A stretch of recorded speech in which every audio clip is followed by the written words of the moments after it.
আপনি কি জানেন যে বাংলাদেশই হলো পৃথিবীর একমাত্র দেশ যেখানে মানুষের জীবনের চেয়ে মেট্রো রেলের মূল্য অনেক বেশি? হ্যাঁ, এটা না জানার কি আছে, এ তো একেবারে সত্য কথা।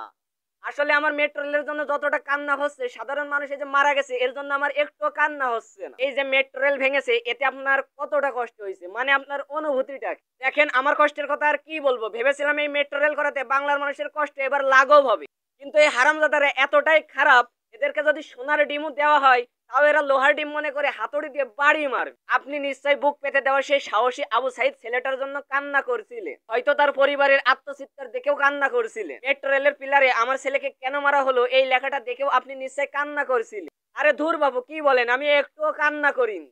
কিন্তু এই মেট্রো রেল ভাঙাতে আমি কাঁদতে কাঁদতে একেবারে ক্লান্ত হয়ে গিয়েছি। দেখেন, মেট্রো রেলের যে ক্ষতি হয়েছে তা পুনরায় আবার ঠিক করা যাবে, কিন্তু একটি মানুষের যদি প্রাণ চলে যায় তা কখনোই আর ফিরিয়ে আনা যাবে না। নিশ্চয় আপনি এটাও জানেন, 6 বছরের একটি মেয়ে যে কিনা দুপুরের খাবার খেয়ে একটু খেলতে গিয়েছিল ছাদে, কিন্তু তার বাবা ছাদ থেকে সেই মেয়েটিকে আর জীবিত অবস্থায় নিয়ে আসতে পারেনি। নিশ্চয় এই ঘটনাটা দেখার পরে আপনার চোখের পানি টলমল করছে। দেখেন, এত মায়া করলে রাজনীতি করা যায় না। মানুষ দুনিয়াতে এসেছে, আবার দুনিয়া ছেড়ে চলে যাবে। তাদের না হয় কিছুদিন আগেই পাঠিয়ে দেওয়া হলো, এতে দোষের কি আছে? তানভীর নামে একটি ছেলে বানিয়েছিল একটি আশ্চর্যজনক ড্রোন, যেটা বর্তমানে বাংলাদেশের আর্মিদের কাছেও নেই, যেটার দাম বর্তমানে $10,000। এই ছেলে হতে পারতো বাংলাদেশের আগামী দিনের উজ্জ্বল ভবিষ্যৎ, কিন্তু এই ছেলে আর এই পৃথিবীতে নেই। তাকে পাঠিয়ে দেওয়া হয়েছে লাশের দুনিয়ায়। নিশ্চয় এসব দেখে এখন আপনার নিশ্চয় কান্না এসেছে। দেখেন, আমাদের দেশে খুদে বিজ্ঞানীর অভাব নেই, ও চলে গেছে যাক। এবার বাংলাদেশের মুক্তিযোদ্ধাদের নাতিপুতিরা একটুখানি বিজ্ঞানী হওয়ার সুযোগটা পাক। একজন সাংবাদিক যে কিনা নিজের স্ত্রীকে হারিয়ে নিজের সন্তানকে মায়ের মতো ভালোবাসা দিয়ে লালন পালন করছিল, কিন্তু সেই সাংবাদিক এই আন্দোলনকে কভার করতে গিয়ে নিজের প্রাণ তাকে দিতে হলো। এখন নিশ্চয় ওই এতিম শিশুর কথা মনে পড়লে আপনার শরীর নাড়া দিয়ে উঠছে। কেন নাড়া দিবে? দেশে কি এতিমখানা কম আছে নাকি?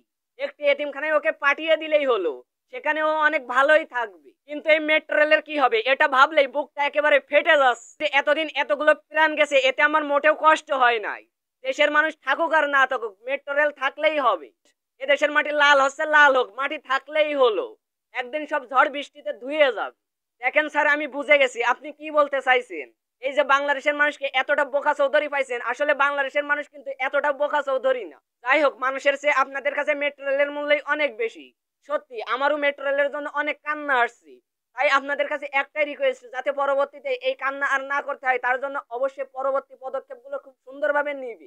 ভিডিওটা আজ এই পর্যন্তই। আল্লাহ হাফিজ।